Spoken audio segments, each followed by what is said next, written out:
Nancy, who is a board member for the library. And I send her a link, so she's there and should be. If there's two Grovers, that's overkill. It's true. You guys deserve it. Wouldn't it be Grover Kill? I love puns.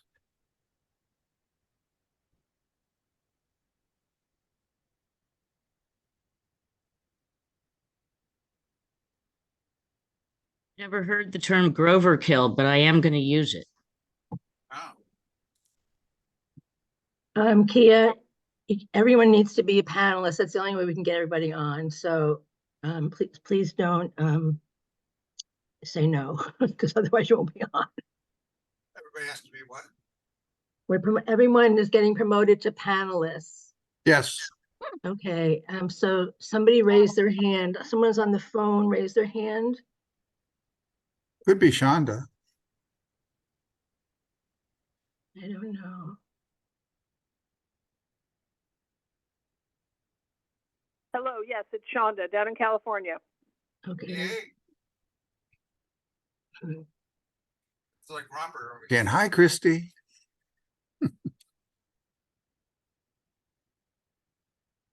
Hi, Jeanette. Oh, and I see Dominic, and I see Deborah, Gary, Mr. Camp. Did anyone hear me? Yep. Mm-hmm. Okay, great, thanks. While we're waiting for this, I just want everybody to realize from 2016 to now, we have accomplished a lot.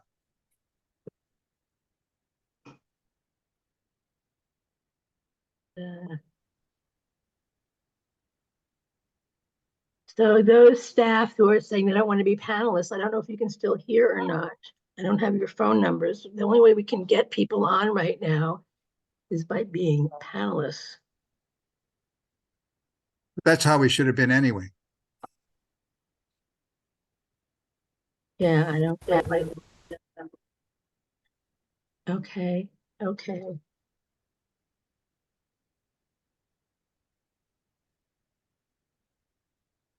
Okay, I think we're good.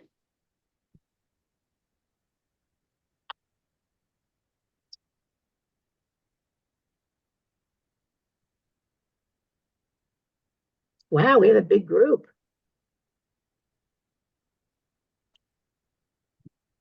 So I think, is everybody on who thinks they should be on?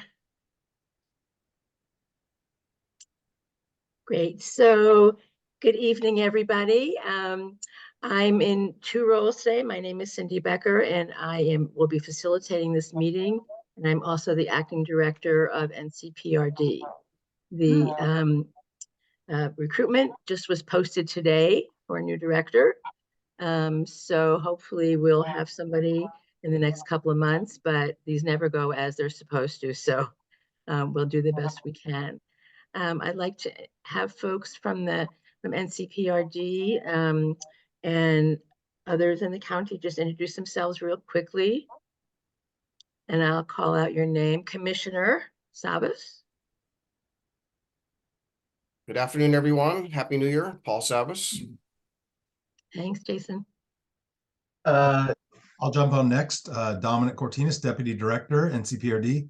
Excited to see y'all again and meet some new faces.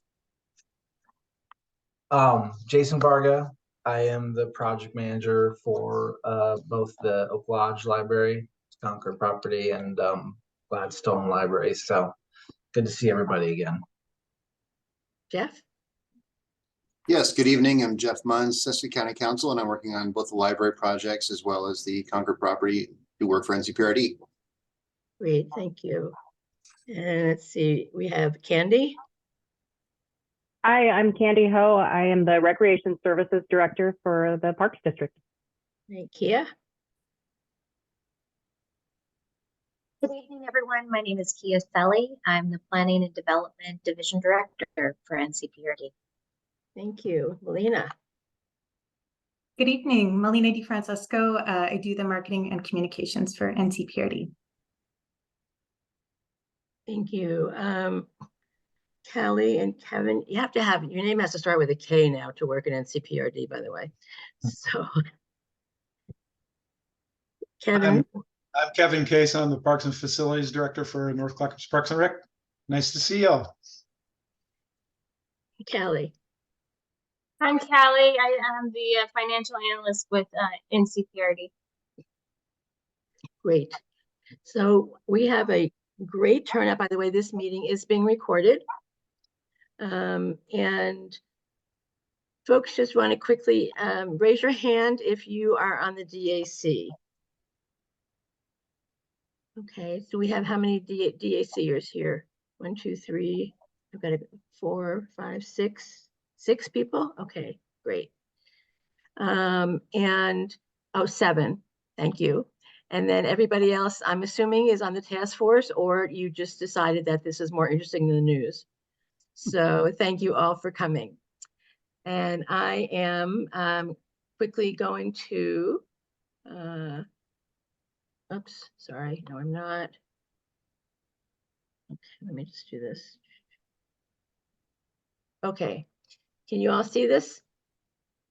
Yes. Correct. All right. Let me make it a little bit bigger. There we go. Thank you. So today's agenda is really a couple of things. To talk about where we are on the Concord project, on the Concord Community Center. So this is not about the library. This is about the Concord Community Center. So Jason is going to provide an update about the park and the building, and we're finally getting moving on some of this stuff. So that's exciting. And then we're going to spend some time talking about really the community, the uses for the building, and how do we do really talking about what was talked about years ago, I think it's almost decades ago, with the master plan. And then how we're going to bring that forward, what kind of outreach should we be doing, what kind of time frame we're on, and just kind of talk about financially where we are with that. And so with that, I'm going to turn this over to Jason and go for it. Thanks, Cindy. All right, so construction update. First thing I'd like to cover is permitting. So what we've been working on since design review got approved is getting our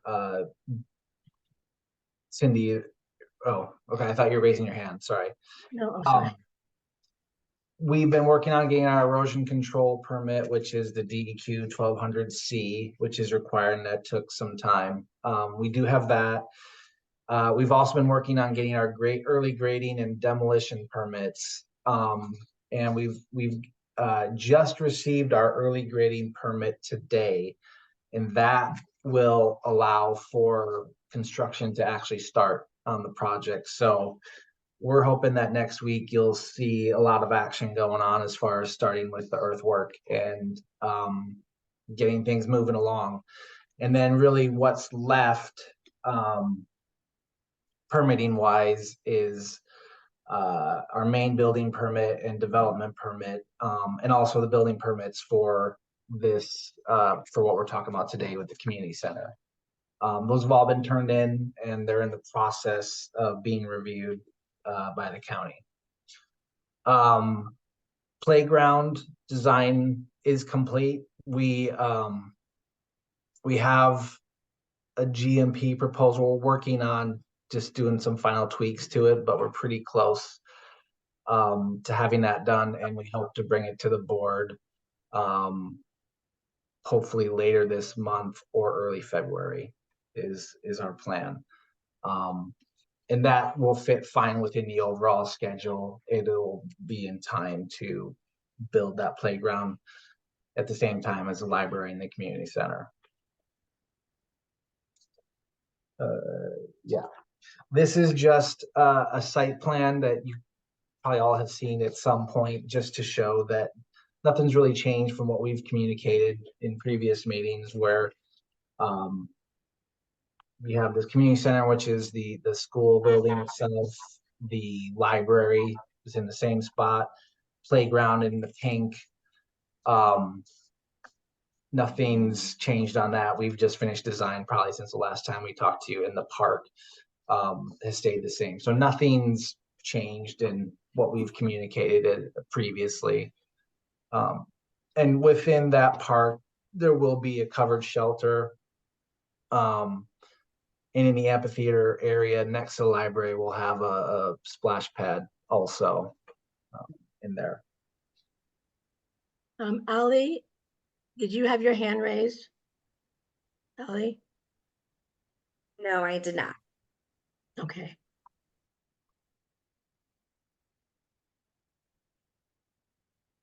And then these are some renderings that we've shared before, kind of looking at the park area from 3 different views. The one on the top left is the plaza area in front of both the community center and the library that would lead to the park and the playground. On the top right, that's if you're coming down from Spalding Avenue in that back parking lot, that would be the view from there. And then on the bottom, that's a view coming into the park from where Olive Avenue dead ends into the property. And these renderings are fairly accurate, but they're not like 100% accurate to what we've got in finished design. So to kind Before of we go go on, did anybody have any questions about these Yeah. paths? Can we switch to a slideshow so we don't lose space with the stuff on the left? The pictures aren't that big. How's that? Yeah.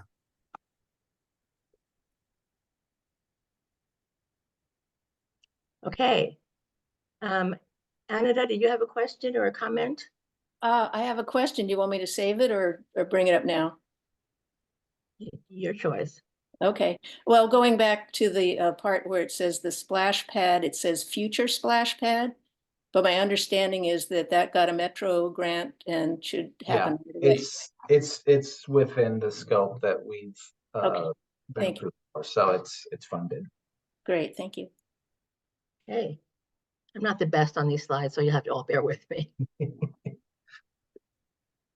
Okay, so planned Concord improvements. Jason, real quickly, you want to go over those? Yeah. So we've got a few that are pretty substantial improvements that we're planning. The 6.2 million is the approximate construction value of these improvements. The big improvement is going to be we're replacing the heating system, the boiler heating system that we currently have. That's not the greatest. We're basically going to get rid of that system and replace it with a VRF system, which is highly efficient. It's the same system we're using basically in the library also. But this should get a lot better control of the and better thermal comfort throughout the building, which you don't really have at this moment. We're going to have the new entries. You can see in that picture on the top right, we're going to cut a new entry into the corner of the building, and that'll provide better ADA accessibility. Excuse me. I see people's hands are raised, and that's great. And after we finish this slide, I'll go to the hands raised. Okay. Yeah. Okay. All right. Go ahead. We'll have a new ADA accessible entry and a new elevator that's near that entry. If you look at that bottom picture on the right, you'll see like a dark gray box. That's where the new elevator would be as you come in the new entry. We're also going to replace the roof. The roof is pretty much at the end of its life. So we're going to replace the roof. And while we do that, one of the things that we can do while it's off is do a seismic upgrade to the roof, which basically boils down to we're just putting plywood sheeting and kind of connecting all the roof joists as one to be like one system basically. So it made sense if we're going to redo the roof to do that work at that time. Because to come back later and do it would be a lot more expensive and kind of defeat the purpose of it'd be harder to do it, I guess I should say. And then the other thing we're going to do is in that attic space, we're going to upgrade the thermal performance, get a higher R value for the insulation, and add some insulation there. So that should also help with heat gain loss and lessening that. So those are the main pieces the main upgrades we're doing at this moment, or that we have planned at this moment for the community center. Thank you, Jason. And I see the magic word here is seismic. And I know we've had a lot of discussions about that in the past. And so the roof, as Jason mentioned, is going to be seismically, whatever, upgraded. And we're not at this point, excuse me, going to put seismic throughout the building. We are going to wait and see what the uses are and look at what's possible, what our budget is. But the good news is whatever we do, we don't have to redo the roof because of it. So it will be seismic ready, if you will. And so let's go to questions. Grover. Yeah, well, thank you. You actually started down the path of my question, or at least part of my question, because it was great to go back through lots of task force prior presentations and meetings, etc. And I've been looking at the one that's dated from the material you sent out, but the full report, and it speaks about that any improvements would require bringing the area that was improved up to the current seismic standard. So all I want to know is, based on what you just said versus what the consultants talked about, what is the requirement for seismic update in a building that is being remodeled? That is my question, and we don't have to answer it now if an answer comes later, but it was pretty clear in the materials and it's not clear for me now. And I'll talk about ADA accessibility later. I can easily answer that. Thanks. When the library was connected to the school, that would have triggered, seismic upgrades to the community center. But the fact that they're not anymore, the seismic upgrades for the community center are not required. It'd just be voluntary that we're doing those. So does that answer your question, Grover? It does. And you weren't in all those task force meetings in the past, but there was a lot more conversation about that. But I appreciate that the here and now isn't going to resolve that. So I'm done. Thank you. Thank you. Gary. This is for Jason. I was just wondering, did the permits that you just mentioned at the start, were they holding up the improvements to the Concord building? It didn't seem like it. No, kind of what's happened with so we've had designs on different timelines, and like the library and the site and the park was kind of one design package, and that was kind of the first one to get done, and that's the first one we need to get done to get most of the budgets in.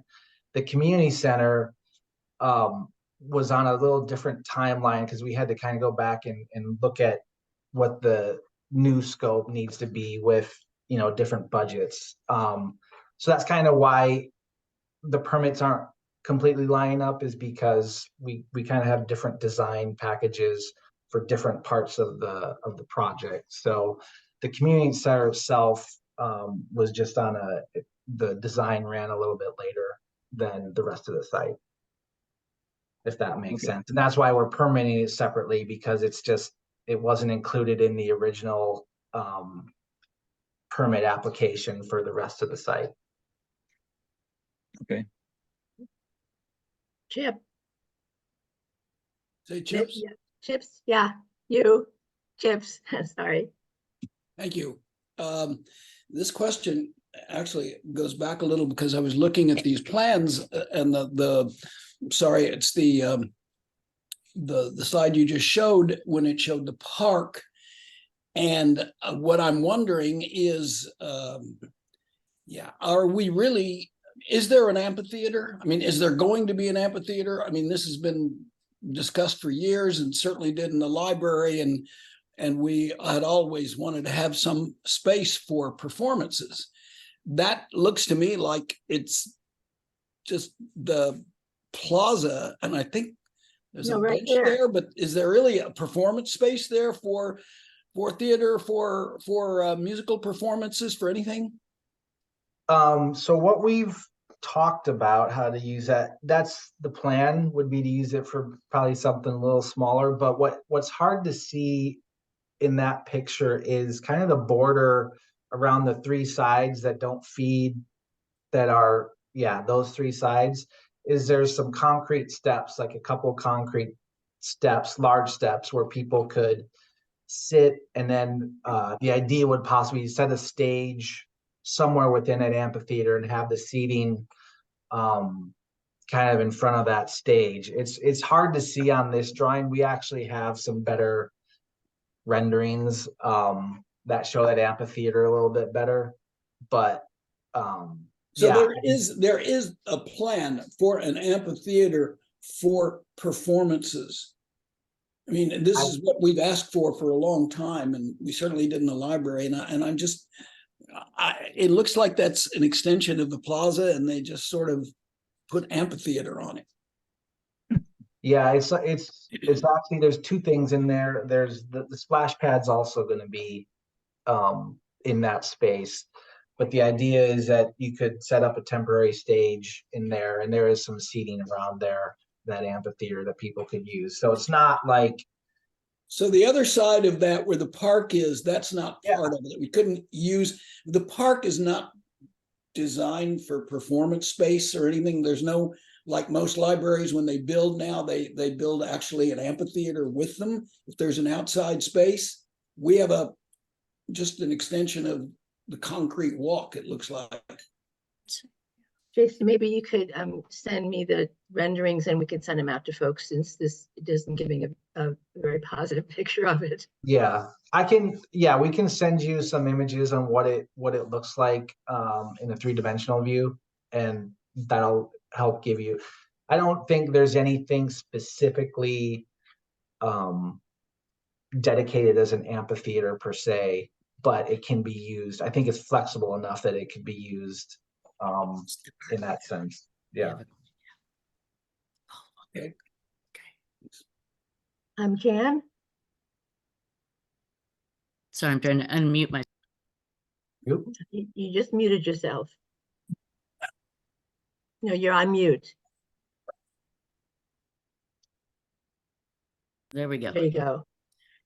Isn't the park pavilion going to be for amplified music potentially? Because I'm thinking about the Happy Valley Library and the neighboring park, and it's near the library, but I don't know that you would want amplified music right next to a library, unless it flanks an event room or something. I mean, the park pavilion is actually where the covered shelter is going to go. So there's going to be a shelter with a couple bathrooms on that pad. Okay. And then some picnic tables underneath the covered part of the shelter. So that's what's going to go there. And we can, I think we have some renderings of that too, so we can show what that would look like too. Great. Okay, Anna? Are you also, Jason, expecting that the big lawn area could be used for movies in the park or other kinds of bigger performances? I'm sure it could, and I think that would be probably the plan. I mean, NCPRD could probably speak more to that than myself, but I believe that's part of the plan, is they could use that, like kind of like they used it these past couple of years for movies in the park. There's a space for it for sure. Yeah. I'm going to say the plan is that we would have the ability to have space. There are the bathrooms as well with the pavilion.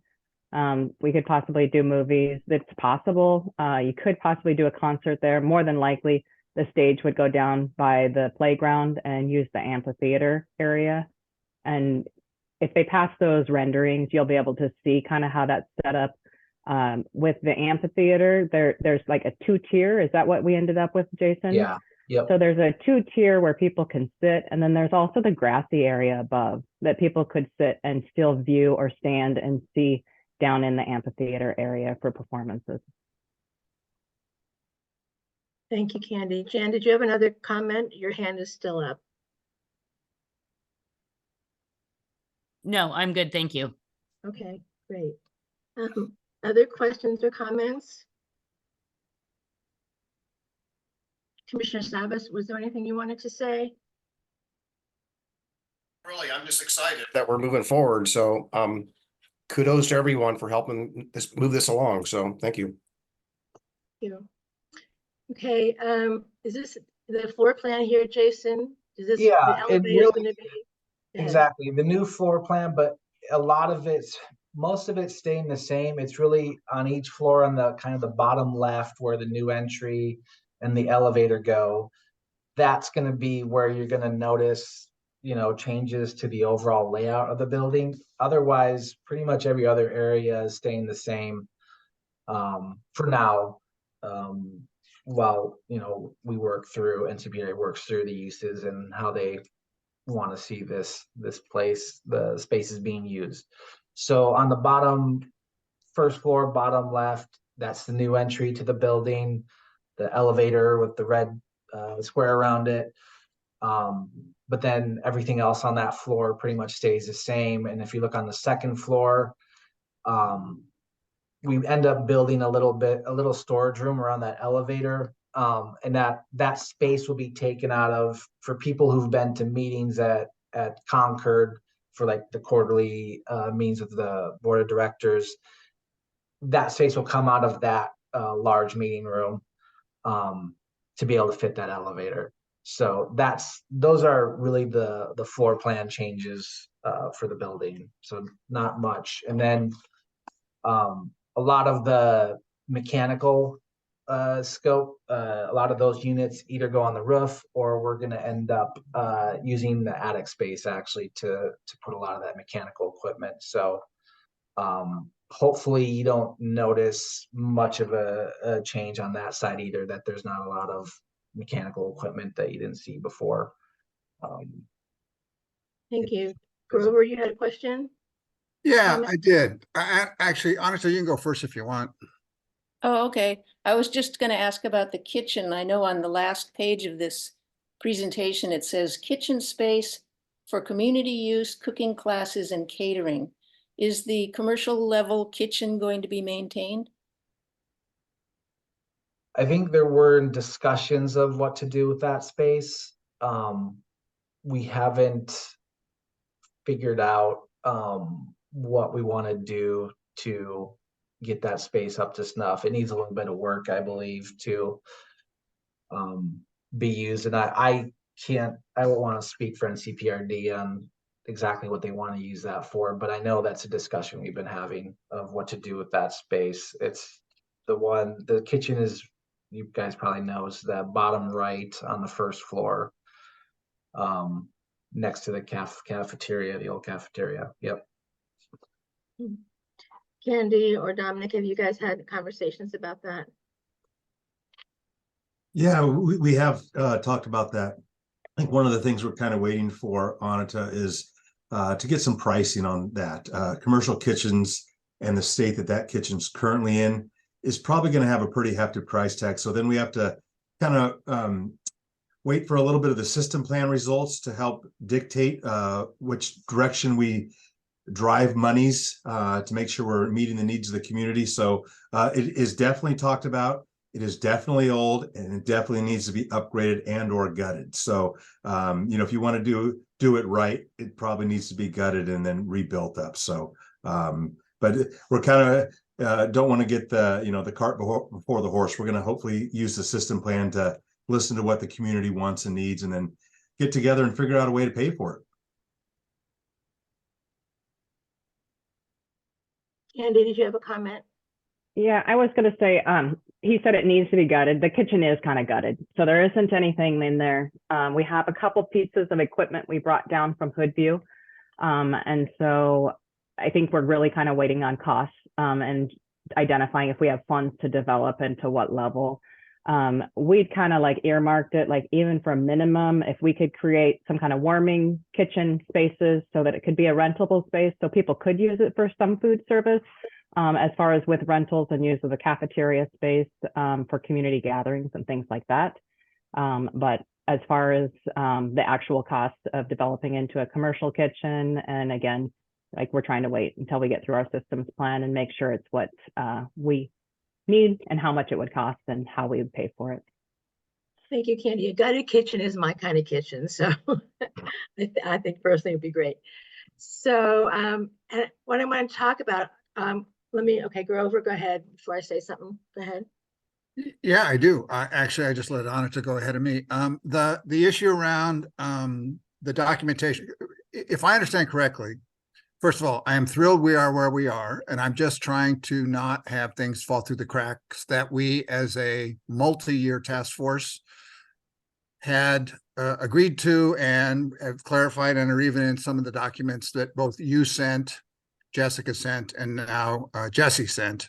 And that is that there is a kitchen. And so I'm not trying to change that, but that's one of the things. And then I look at this floor plan and I want to know where the various things that are included in the documents that you sent, like, is there no more plan? Is it on hold? Where would the locker rooms go? Would they go just next to the bathrooms? I can't make my cursor be where you are, but right next to the backside of the stage, I do believe there would be plans that that's where a locker room would go if there was a gym built.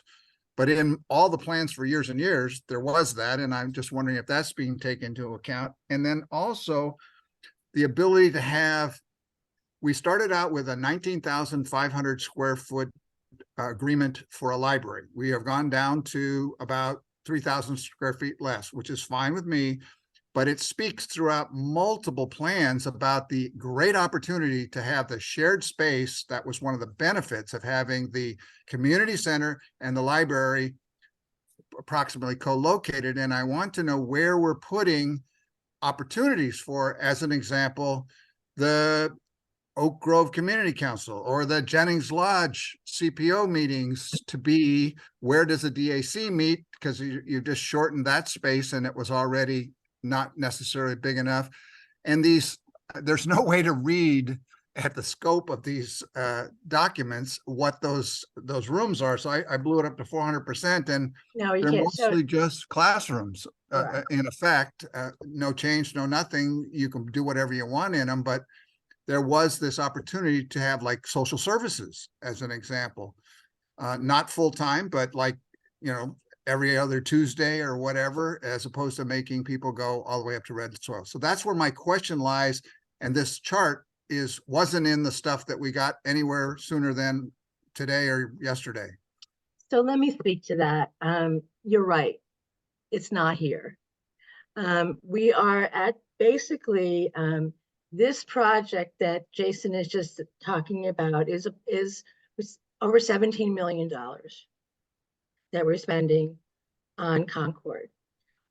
And basically what the intent was, let's look at the things that we have to do that are, regardless of how we use the building, we're going to have to invest in the infrastructure of the building. That's where we are. And maybe we want to call it phase one. And then for the other part of this meeting, that's where we want to talk about what are the community uses of this building going to be? How do we re-engage the district members on providing guidance? And once we have that, we can then look at, all right, what are those needs? What's the funding we have available? What are the resources? We're not there yet. So with the plan that was developed a couple of years ago, we're kind of starting from scratch with the community center because things have changed, people have changed. We've heard at one point, folks wanted to be more of an athletic center, then folks wanted to be a cultural center, then folks, well, you're shaking your head no, but those are things that we've heard. And so that's why, since it's been a while, we wanted to regroup. Since the plan has changed from the master plan, we have the two separate buildings. We're investing, as I said, over $17 million just to get this basic stuff done. That doesn't even include basic things like recarpeting and other things that need to happen. So there will be more money spent on this building. But we also want to re-engage to see what the community, and this plan was what, 4 years old now, 3 or 4 years old, and we want to revisit that. And we also have the system development plan that is going to be, there's a lot of outreach that's going to be happening over the next 6 to 9 months. And so we don't want to go down a path that we're going to have to rip up again. So you're right. And that was intentional at this point. Grover, are you speechless? Okay. So I know it's not what folks were hoping for, but we're still spending a chunk of change to bring this building up to speed. Cindy, I think Mike Schmier had his hand raised. Okay, sorry, Mike, I had my, yeah, what, yes, sir.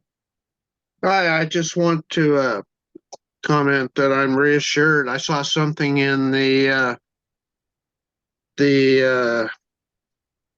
PDF that came out earlier that local history was going to be remain a consideration in the Concord building, and I just want to reiterate that that's important to me and to a lot of people in the Oak Lodge community. And on behalf of the Oak Lodge History Detectives and even the Clackamas County Historic Review Board, we hope to see that continue as we develop plans for the community center. Thanks, Mike. Chips?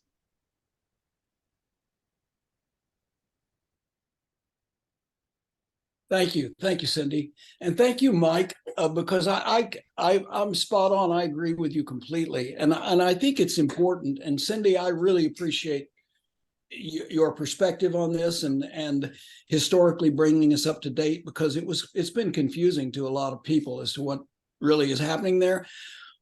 Because one of the more confusing things, as far as I'm concerned, and friends that I know, are that nobody had ever talked about this as an athletic center.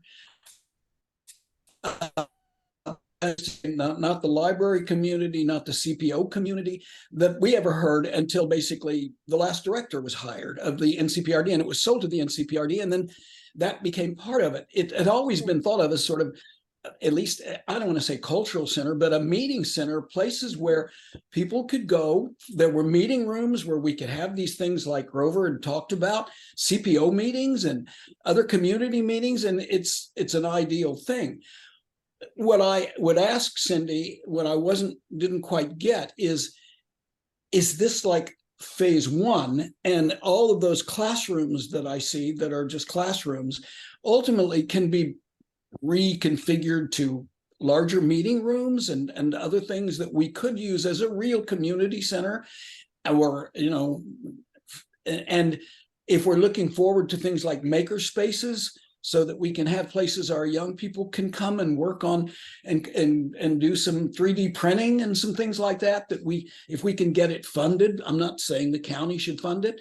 This is the kind of thing that some of us could go out and get funding from the tech community for things like that. But nobody seems to know what it's going to be. And it would be really nice. Perhaps this is where we start from at this point to figure that out. Exactly. And that's when we finish going through these slides, that is the other part of this meeting, is like, all right, we were, at one point we were here, and you're right, because remember there was going to be a second gymnasium that was built at one point. So it's confusing, and you're right to be confused, because it has kind of morphed, and it depends on who you talk to when as to what that individual thought the use would be. So we're at this point, we're getting the building kind of, habitable again. And then the conversation is going to be, what do we want to do? And we will put cost to all of that, so everyone can see, here's what people want, here's the cost, how do we prioritize this, how do we phase it, and how do we fund it? So that will be the second half of this meeting. Commissioner. Yeah, I think we're saying the same thing here. I agree that from attending all these meetings, that there have been a number of discussions about different opportunities here at this building, this on the Concord building. So with the library thing settled out and the park settled out, let's make it perfectly clear that the community center and a majority of this property are NCPRD assets, and the NCPRD District Advisory Committee is now in place where it was not when we first got started on this journey. So a lot of that responsibility for the community input probably here forward will be making sure that we're all engaged and involved, and we get to shape this. So the upside is that we have a fresh piece of paper. The floor plan's not changing because we don't want to see a stranded investment based on some historic thoughts or ideas that I think we just need to, we have an opportunity before us to shape this thing in a way we all agree on. So I think that's the upside. Yeah, thank you. Jan? Yeah, I just wanted to say, related to what Chips and a few other people were talking about, my understanding also is that the spaces might not say in the library or in the Concord building, maker space or, you know, high-tech printing, 3D printing or whatever, but they would be flexible spaces. And I think we would have an area where we can, you know, store stuff, because if nobody's 3D printing, you can use it for something else. You know what I mean? But I think we can make all those things happen, Chips. And I'm there with you. I think we can get a lot of grants to bring in a lot of really cool stuff. And we just have to figure out, maybe we need a shed. The other thing I was going to say is I think we also can get, we might be able to get carpeting donated. You know, we might be able to get, I don't know, a building company to give us some wood. Who knows? You know, we haven't even tried yet because we can't get finished. So I say, let's move ahead, and we'll the community will rally around the details. Thank you, Jen. Did anybody else have their hand raised? Jeanette, I'm sorry, Jeanette has her hand raised. Jeanette. Okay, go for it. Oh, thank you. I think what I'm hearing is that there has to be some value engineering, but we really don't want to say that. But that costs are an issue, right? Is there a way to use the hard work from the master plan for all the community engagement that did happen to try to, the reason I'm asking that question that way is I want to see any sort of delays in moving forward get short-circuited. You know, so if there's a way to bring together previous public engagement and prioritizing the uses so that the design folks can keep working on the design and keep moving forward, I think that would be ideal. Thanks, Jeanette. And a couple of things. I mean, money obviously is always a challenge. And so we are looking at even some more basic things like carpeting. This is a 40,000 square foot building. And so any of these efforts are going to cost, you know, a lot of money. And so we are looking at how do we start funding some of those pieces. And that's the conversation I want to have. I have a couple more slides about, do we want to just use the information that was collected a few years ago? Is that current or not? And so that's the conversation. And if it's not, how do we go about getting that information? So hold that thought, and I'm right there with you. Good. Is there anything here, Jason, you want to talk about in the playground? I'll just point out that, you know, the playground, this particular rendering isn't 100%. The 100% design is very close. I couldn't find have a colored one that matched exactly, but this for all intents and purposes is what the elements of the playground, all the elements are the same, just some of the equipment may have changed a little bit. So I mean, when I was asking questions about what they were doing, did you hear that? I just wanted to know if it sounded weird to you. No, that sounded good. The last question you did. Well, what I heard. Chips, you're on an open mic. Oh, yeah, okay. It was kind of weird. Thank you. So yeah, this is, and we're just tweaking the final design, but all the elements, as you kind of see here, are the same.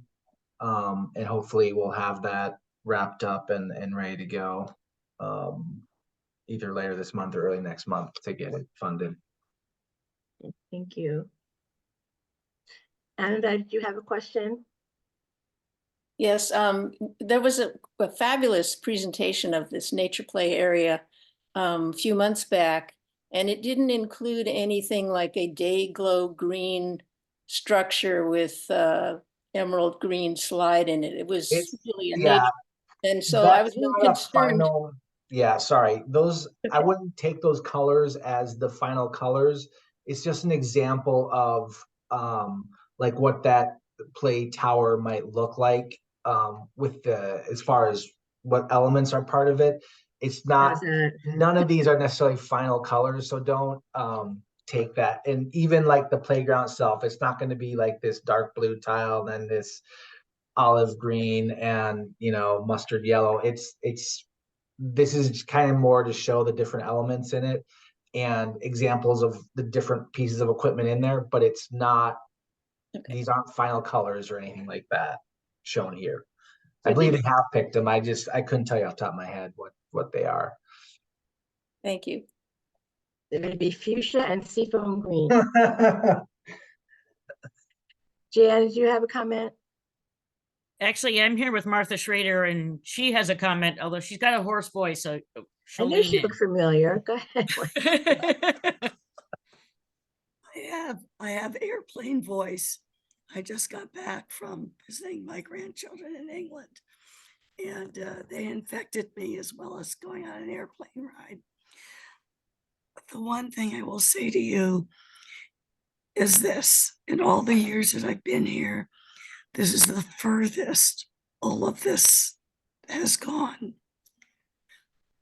Don't let the perfect be the enemy of the good.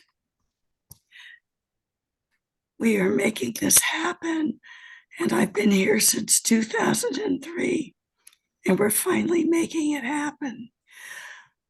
You can work through the details, but the key thing you must remember that this wasn't even on the radar screen way back in 2003. And thanks to the work of Commissioner Savas and all of you that have worked on this, don't worry about the details as much right now. Get this done. You're going to have a library. You're going to have a park area. You're going to have a community center. We all are on that same page. But when you delve down into the details where there might be some kind of a hurdle, don't go there yet. Okay? That will happen in due course. The key thing is to just get this done. As God is my witness, I've been waiting for this, for the library and a community center since 2003. So don't, I hate to use the word nitpick, don't go there. Don't ask about that. Just get this done now. The time is here. The money is here. Let the staff please do their job to make this happen for you. Yeah. Okay. All the details. It's all going to be there. Thank you. Okay. Okay, I'm going to, Jan, did you have another, is your hand still raised, Jan, or no? No, you're good? Okay. We just talked Little about hand. Little hand, okay. Okay. So this is from the master, so I'm going to stop this part of the conversation about the structural pieces unless anybody has a question about what Jason went through. Any questions? Okay, thank you. So we took some excerpts from the master plan. I sent you those pages from the master plan. And I'm going to just go walk through them quickly, again, to retain the gymnasium. And then program space that NCPRD staff have talked about was, again, medium and small group exercise studios, community room, open space, district offices, because the district has moved their headquarters to that building, and storage areas. And then this is what we heard from the community. And I think it speaks to, I think it was Jan who mentioned the flexible space, the need for flexible space. So multi-use classroom training. There's a lot of I'm so bad at this. A lot of conversation about community gathering rooms for a variety of purposes, after school programs, kitchen space, arts and crafts, the space for art display, performance space, history, who mentioned that, Mike, I think.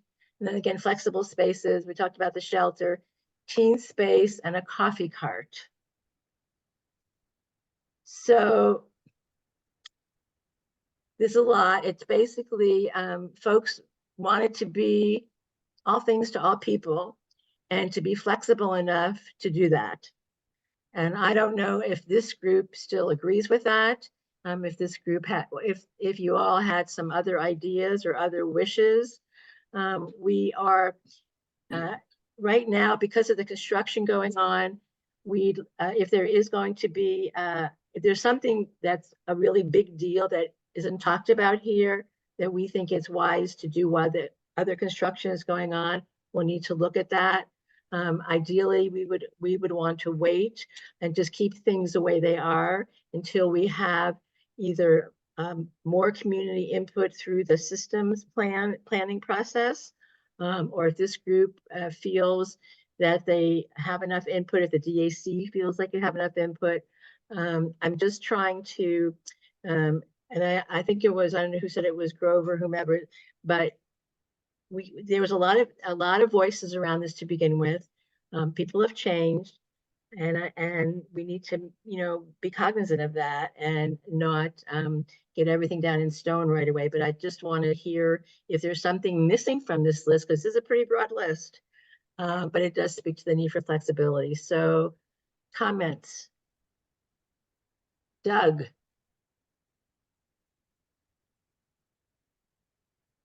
Thanks, Cindy. And I think kind of taking off from what Commissioner Schrader said, and I think there's been a couple other comments. Yeah, you've got from us a whole heck of a lot of input and feedback, and I think I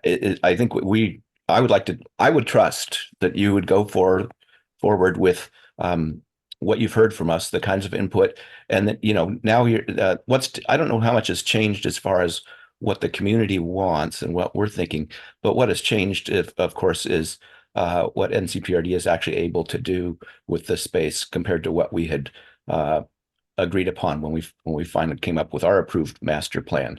And that's already shot to pieces in some ways, with now the library no longer being attached, and not having a gym and locker rooms and all that. But I guess I would expect that you would look at the space as it is. I can see what you're mainly trying, not anticipating you've got the budget to be able to make dramatic changes other than the entryway and the elevator, and then everything else is on the roofing, of course, that's huge. Everything else is going to be fresh carpet and paint, and just making the space usable, but then having it be flexible and being able to accommodate and then also adapt when the money hopefully down the road gets there, to be able to bit by bit make some significant changes and actually incorporates more of these things that we're doing or that we were talking about. So much of what we're talking about are activities. They just need a space. And it's and NCPRD that's their task, is to develop the activities, and having the space to do that is, of course, sometimes the biggest challenge. So now you're going to have the space, making it flexible and keeping in mind the things that we had talked about, and as money and time allows, incorporating those, I think will turn this community center and it'll grow in time. And so I'm appreciating that. And I think what Commissioner Schrader said, that says it best. Let's not get too bogged down with details at this point. Let's keep the project rolling. Thank you, Doug. Kim. Yes, I am really excited that we're at this place now. And to sort of reiterate what Doug said and forward it a little bit, I think there's nothing wrong with utilizing, doing the broad strokes, things that need to happen before people can actually start using the space, and then seeing how it's utilized and where the complaints lie at that point in time. Like, man, it would be really amazing to have a bigger room. I wish we could combine these 2 classrooms, and noting that for when the budget arises at that time, as opposed to trying to decide how it's going to be used by the community right now, because we really don't know. Like, we can have ideas and have the input, but reserving, comment cards or whatever for what people want to see when they're actually using it, see who shows up. That might be nice. Great, thank you. Thank you. Also, I wanted to come back to where's Mike talked about the historical sense, and Melina, who is our marketing and communications person extraordinaire. We just recently had a conversation about how do we do some of that, just messaging and signage and storytelling, and how does that work? And I'm thinking that maybe that would be good for Melina and Mike and others to have a conversation about that historical piece. Anyone else on this group who's interested in that, and maybe Melina, you could convene a meeting of folks to start moving that forward, because I know it's been really important. Well, Are you willing, Mike? Well, I'm not going anywhere, so anytime we want to get something together, I'm available. So if folks could raise their hand if they're interested in being part of that conversation, that'd be great. I just want to, Cindy, I just want to draw your attention. There's 2 hands up. I think Christina, Okay. had her hand up. So, okay, so let me just see on this group. If Christy, were you raising your hand to be on this group?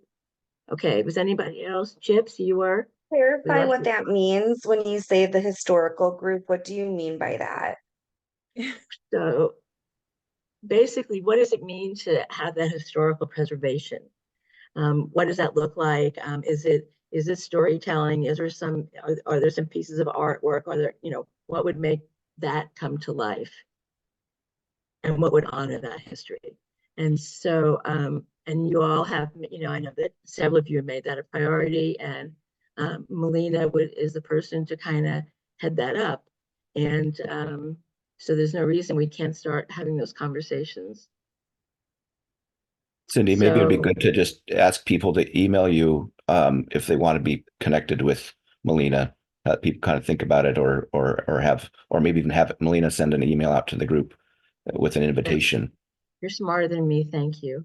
Yes. I wouldn't go So that if you're far. interested, email and we'll make it happen. Great. Okay, so Mark, you had a comment. Oh, thank you, Cindy. And it's just really great to see everybody again. It's been a while, and some of us have gotten a lot more gray hair than we had like 6 years ago. So I wanted to just offer something as we're talking about these programming issues. Since I was on the task force, I am now on the Milwaukee Community Center Advisory Board. And I did that intentionally because I wanted to see how that community center has been managed and run, and what programs they have, and how that might be translated into our facility here locally. And being a part of that now for, I don't know, maybe 18 months or so, what's really come to light for me is, that facility is only about 3 miles away. It's also run by NCPRD. And so there's no reason for us to have these 2 facilities compete with each other. The thing that I have impressed upon members of the board at the Milwaukee Community Center is for us to consider that these complement each other rather than competing with each other. And what that means to me is that using the systems plan as a vehicle for us to understand the needs and desires of the community, we can find a way for these 2 facilities to work together. They are already in some ways, because the facility at Concord has been used by NCPRD for some programs by the Milwaukee Community Center. Not anymore, but they were. And so I think it's something for us to consider and keep in mind as we move forward, is how do we make both of these facilities work together and don't do this as its standalone facility without understanding the other facility as well. That goes as well as not only programs and services, but management of the two and the foundation that the Milwaukee Community Center currently has. Those are all things that should be taken into consideration as we try to get this place moving. And I would also mention it's only about 18 to 20 months before this actually happens. That will go very, very fast. Thank you. Great points. Great points. Thank you, Mark. And Candy, I know, is thinking about all of those pieces already with running all the programs. And yeah, anything you want to mention, Candy? Oh, I was going to say, I mean, the key thing is like what Mark's saying, it is all the same under NCPRD. So as far as our programming, our recreation team, Sarah oversees the recreation, all the programming at the Milwaukee Community Center, the same type of thing at Concord or any of our other programs. And so that is definitely the intent and the plan. And then obviously, you know, they're not competing. It's all the same. We're serving the same people. Granted, we'll have some things that somebody may walk to in the local areas, and that'll continue. And then the meeting gathering spaces in the communities and those types of things. People don't want to have to drive so far. But I think they definitely, the intent is to be complementary. We don't have a lot of facilities, so we want to be able to offer as much as we can for the community, and that systems plan is definitely, you know, the guiding key as well. So as you guys have these priorities, when you engage with us, share these and other ideas that you think of when you go through that with our the people that are asking you the questions throughout the systems plan, because that will be the guiding document for the future for the district as well. Thanks, Candy. Christy, you had a comment. Thank you. First, I did not want to volunteer to be on the history task force. I had my hand raised to speak, so my apologies if that was confusing. Yeah, I just wanted to say my personal observations. Like I look at, we're discussing time and money, and I'm looking at this master plan, and I feel like there was a really well advertised and open community input meeting. I feel like there were several meetings that we used to build this master plan, and I'm looking at all of these needs listed here, and all but 2 of them are basically asking for flexible space. So I think if we offer flexible space, someone who's asking for a gym, an athletic space, well, one of those flexible spaces could have some equipment bought and turned into an exercise room. I think that moving forward, looking at what is here, I think this is good. I think it is great. I think there was a lot of time and energy put into building this list. I don't think we need to start over. I don't think we need to put a bunch of time and energy into it. I think any input moving forward can most likely be put into the flexible space category. The only thing I don't see in the design is the informal community gathering and lounge space that was in the original design. There was a lot more couches and little coffee tables and space for people to meet and just gather in like an open setting. I think some of those classrooms, the walls were taken down in the original design, and there was more coffee and community gathering space. But other than that, I think it's a great plan and we should move forward. Thank you, Christy. Anybody else have a comment? I think what you're saying really jives with some of the conversations we've been having, because we don't want to stop anything. Ron, I'll be with you 1 second. And we want to make things as flexible as possible. And I mean, my question really was, if we don't go out with another big community process, are people going to say, well, you never did? Or how come nobody asked me? And if you all are comfortable saying, we've been there, done that, and here's what we've come up with, I think that would be really helpful. And we can refine it, as I think Kim mentioned, as we move forward with the systems plan. So yeah, if you are all feeling, and I'm talking about the task force and the DAC members, because the DAC members really are playing a more prominent role in terms of moving this forward. And I want to make sure that since you're all representing the district in different areas, that y'all are feeling that, yeah, we've got enough to move forward and don't need to stop and go out. So Ron, comment.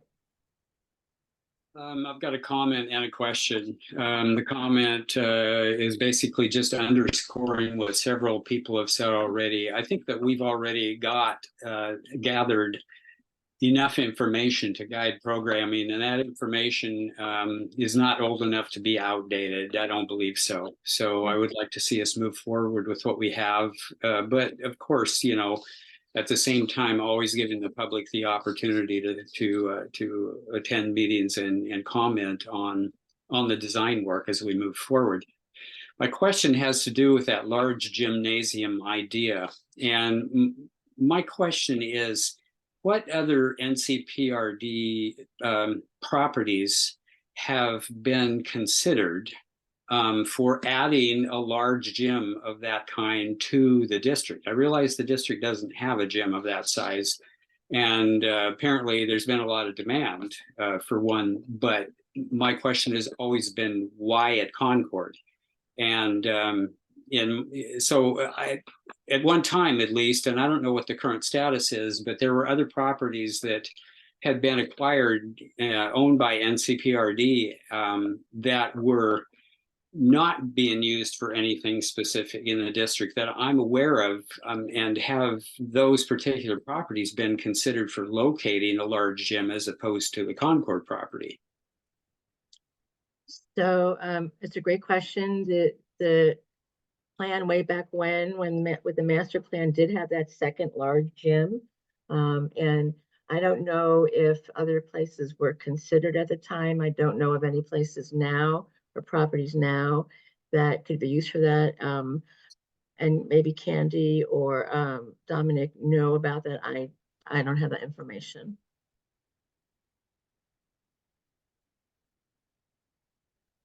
I don't know of any other location that's been considered. I'm still kind of a newbie, so I would definitely defer to Candy. She's got the history and the historian of the group here.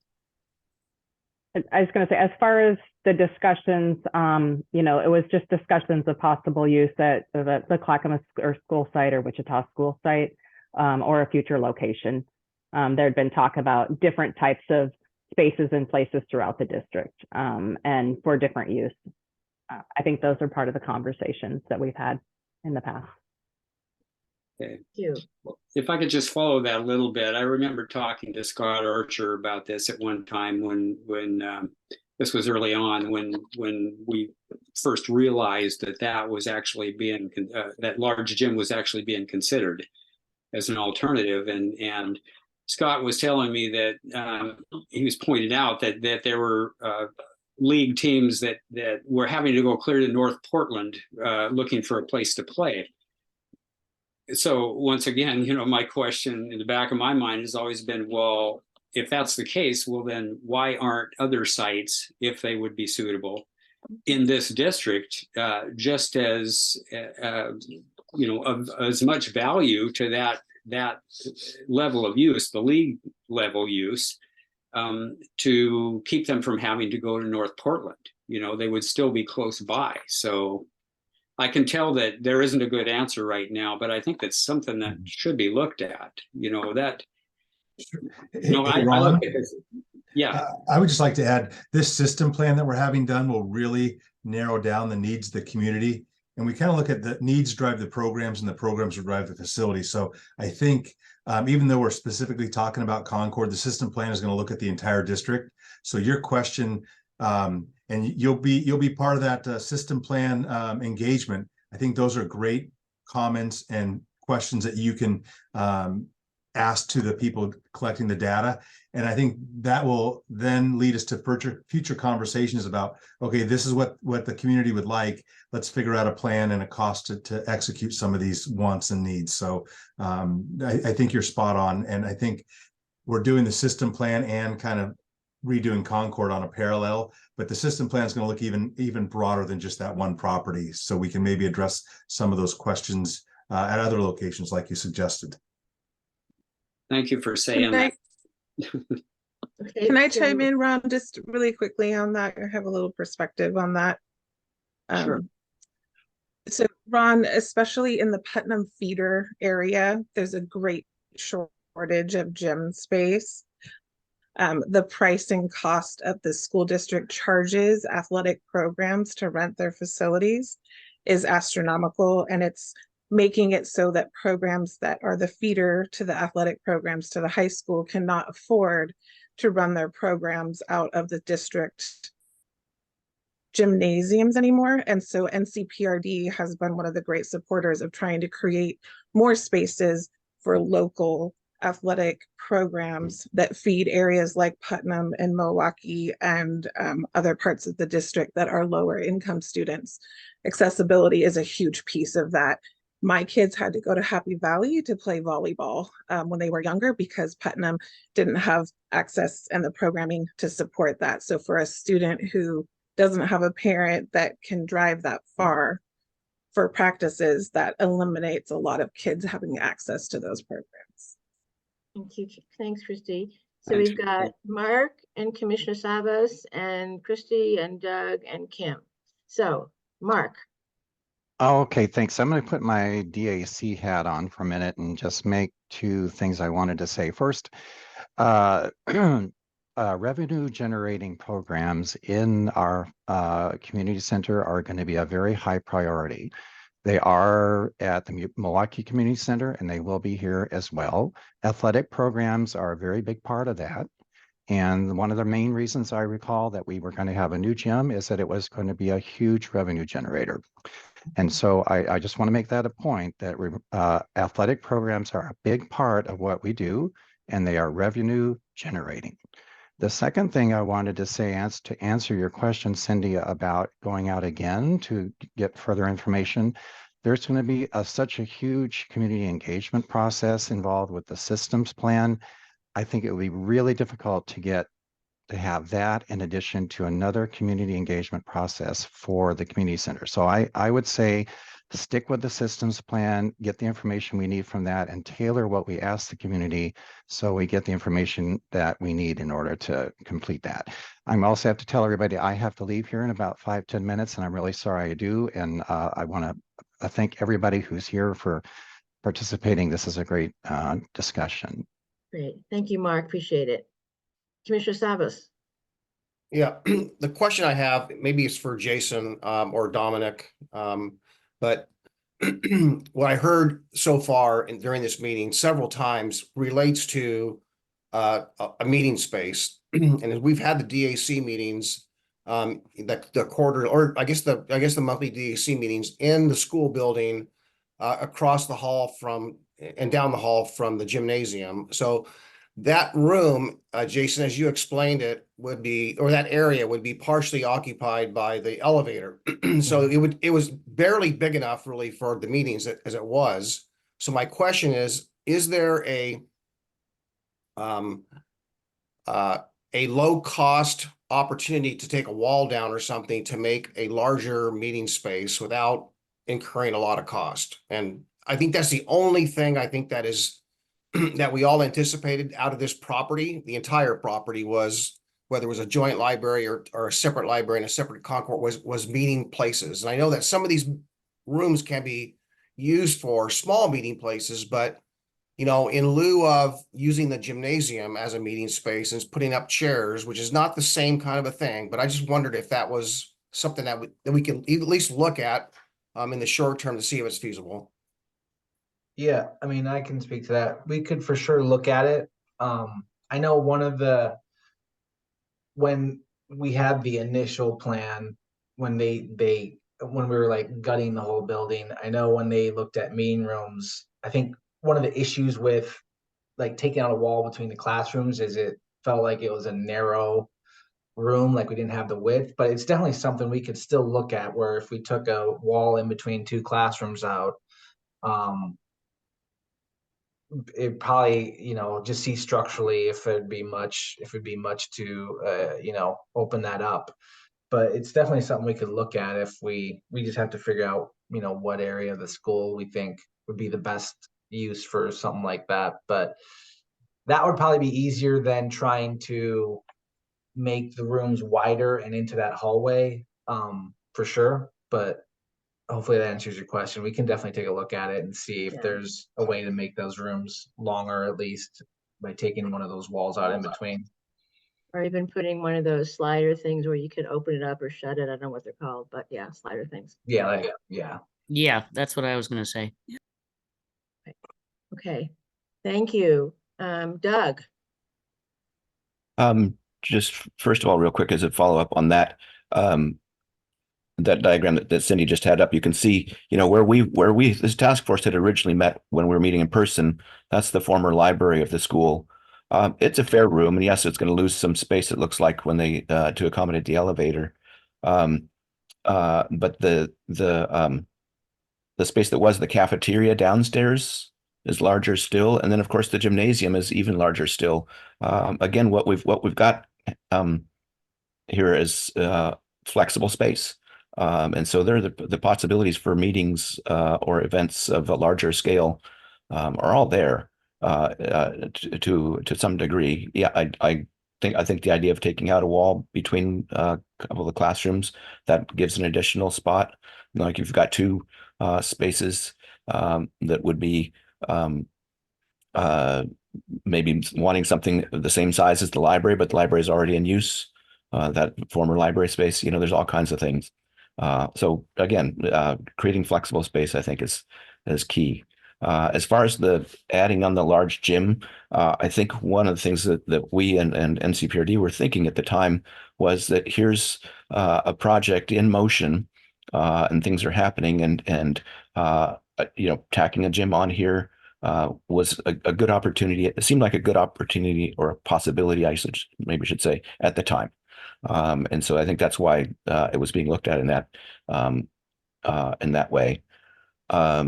The other thing I'd point out now, more so than when we first started, is with Happy Valley having separated themselves from the NCPRD, Concord School is in a sense much more central to the overall NCPRD service area. I believe certainly I think more central than the Milwaukee Center. And so I think a lot of people who are looking for something almost like what Christy was talking about, people who are wanting someplace to be able to go and do league things. It's a more ideal location. Somebody from Jennings Lodge, for example, is not going to want to go all the way out to Milwaukee Center, or is less likely.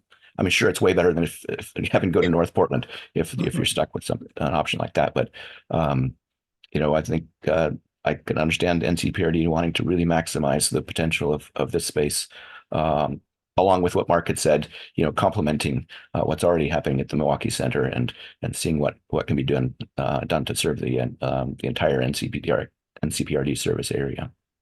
Great. Thank you, Doug. Kim. Yeah, I just wanted to make a comment about the discussion regarding programming in various locations, and trying to kind of be everything to everybody, I think, is just a recipe for failure and people being unhappy in general. So my suggestion is to look at the spaces available within the building and fit programming to those spaces, meeting community needs where you can. Like, we have a kitchen available, great. We have a theater available, great. These are things that the community has specified, and it's going to be more cost effective to work within the parameters of the building that we already have than to try to create something that doesn't exist there already. So there's lots of needs, there's diverse needs throughout the community. And I think that just putting another check mark along the note of there are other locations where things can happen that sometimes aren't going to be as ideal to certain people, but there's no possible way we're going to be able to make every single person happy with this project. So working within what we have, I think, is best. Thanks, Kim. I appreciate that. Although I always make everybody happy. I don't know what you're talking about. Right, Grover. So absolutely, yeah. But what I really like, one of the things that you said earlier was not only working on the systems plan, but we're going to learn as we use the building what works best and what doesn't. So I think that was really well said. Thank you. Grover, you have a comment? Actually, Lisa Beatty had her hand up ahead of me, and I let her go first. Lisa, do you have a comment? I do. I have a few actually. First off, I thought the list, I participated in a couple of the meetings of the Concord planning, and I thought the list in the master plan and the list that you had up earlier was all great activities, good activities, but I did feel like it was not enough athletics, not enough sports. It seemed like it was events for an older demographic and not remembering the families and the children and even the adults who, I mean, I know there are adult drop-in basketball places that are wanted, people wanting more adult drop-in sports, people wanting more pickleball for sure, indoor pickleball, which NCPRD was able to set up in the gym there at Concord, but it's really too small for it. So I think it's a good list. I think all those things are great things to have in there, but I do worry that we are not looking closely enough at the needs on the athletic side. After all, it is the Parks and Recreation District. Second, but I do take the point that the systems plan will help inform that. I wanted to respond to two recent comments. Doug, I suggest, and I will try to put the link before we end, but if you look at the NCPRD map, actually the Milwaukee Center is way more central to the district. There is a lot of the district east of I-205. So the Concord School is not really central to the district. The Milwaukee Center isn't even really central to the district. Central would be somewhere along 205 probably. But yeah, the Milwaukee Center is more central to the district than Concord is. And then I would just say on the point about the big gym, I mean, I don't think, given what we've seen about what's planned for this property, doesn't seem like the big gym is going to happen here. It does seem like it's needed. And we on the DAC were given notice a couple of weeks ago that the county commissioners have decided to terminate the leases for the Wichita Center and the Cascade Heights Charter School, which sort of indicates they have plans for those properties. None of that has happened in any kind of public forum, but it seems like those places which might be locations for the big gym may not remain in the district.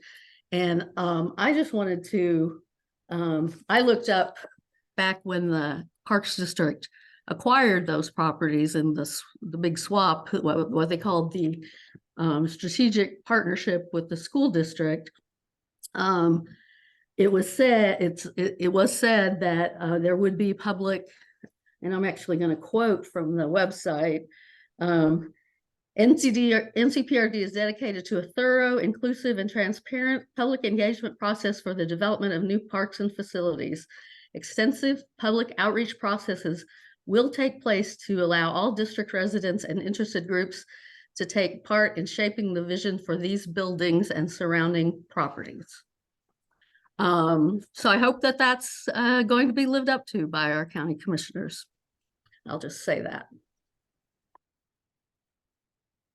Thank you, Lisa. Did you have anything else that you wanted to say? Okay, thank you.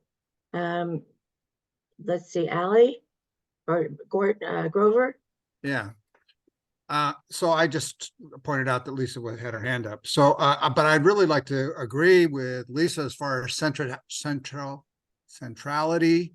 to look at the Clackamas School, which I don't know what the plans are for that, but it's out there. It's got parking. It's not overcrowded, etc. So to consider putting a gym out there, I don't think we should rule that out. But what I want to speak to is on this actual site, because earlier I said I'd come back to ADA.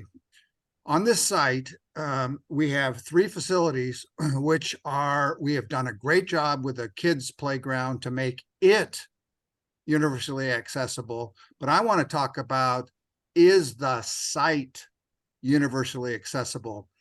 If you imagine someone in a wheelchair, a woman pushing, strike that, a human being pushing a baby carriage, or a person who had significant disabilities getting off the bus, not driving a car into the limited parking that is at this site, but getting off the bus on McLaughlin and walking up that hill. My question is, have we done an ADA accessibility from the bus stop to this site? Because we talked long ago about having a path goes all the way around it, and we are no longer allowing people to enter the site at the closest place to McLaughlin. We're actually making them walk up to the middle of the site to be able to access the site. And I just really don't want to let that slide off the table. Have we, I suggest for our own sanity, we do an ADA accessibility from the bus stop on McLaughlin to the center of that site. I think it's important to do it. I don't think it's been done, and I think it will make a difference to look at how we make accessibility to the site. So those are things I wanted to speak to, because right now I believe it's a barrier. Thank you. Thanks, Grover. Jason, did you have a comment? Yeah, I just all the talk about the new gym, I just wanted to point out that with what we're doing for improvements to the community center, we're keeping that gym like in mind as a possibility in the future after, you know, we get the initial construction done. So I guess what I'm trying to say is, if we wanted to add that gym to this site in the future, we've taken that into account as we've, you know, placed utilities and our trash enclosures and all the other parts we need to run this community center in. We've taken that into account to where hopefully, if that ever did happen at that site, you could still add that. It'd be a little bit of a impact to the building to add that to it, but it could still happen in the future if that's what the community decided to do. So I just wanted to throw that out there as it's not. And there was money to do it. Exactly. Yeah. And you had, you know, several $1 million. Great. So in terms of the ADA accessibility issue that Grover brought up, I don't know, was there any conversation about that? I'll be honest, for as long as I've been on the project, I wasn't aware of any of those discussions. So I'm not, they probably did happen. It was never something that that I ever remember coming up in design. All right. Candy, do you remember anything about that? I know accessibility and ADA, you know, is stuff we talk about. I know functionality, our focus has been on the site.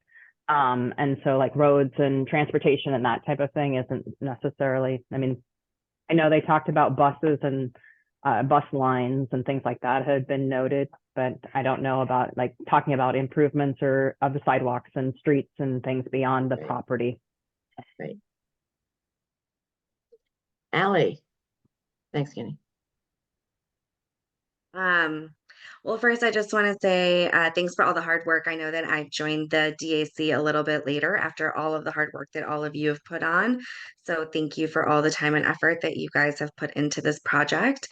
And I also just want to piggyback off of what Mayor Beatty has said a little bit about the recent news a couple weeks ago that came out about the change with the Wichita Center as well, specifically the resources that are provided at that center and how that lease is ending. And I do want to just I know that it was mentioned on one of the slides where it said that some of the resources or some of the ideas that were going to be hosted at this site, and it did say social services. And so I wasn't going to say anything because it was there, but I do want to highlight the importance of really keeping that in mind and having a space, especially knowing that the Wichita Center is now not going to be supported any longer, because there is a direct correlation between Parks and Recreation and providing services for our most vulnerable population, specifically our homeless youth and families. And so I really just want to use my voice here, especially as the McKinney-Vento or district homeless liaison for the Gladstone School District, since that is a direct impact to my daily job and what I see in my family and my students every day.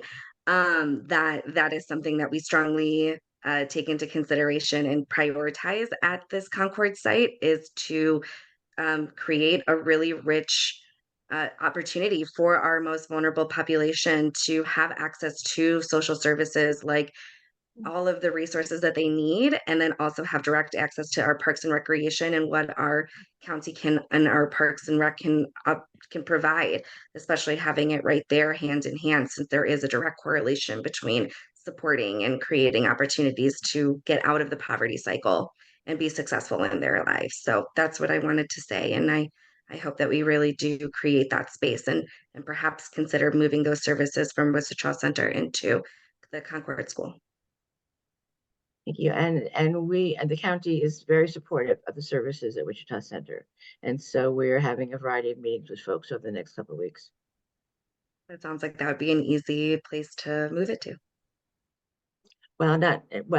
Look, talking about what can we do to keep them at the center and not have to move. So we're having those conversations.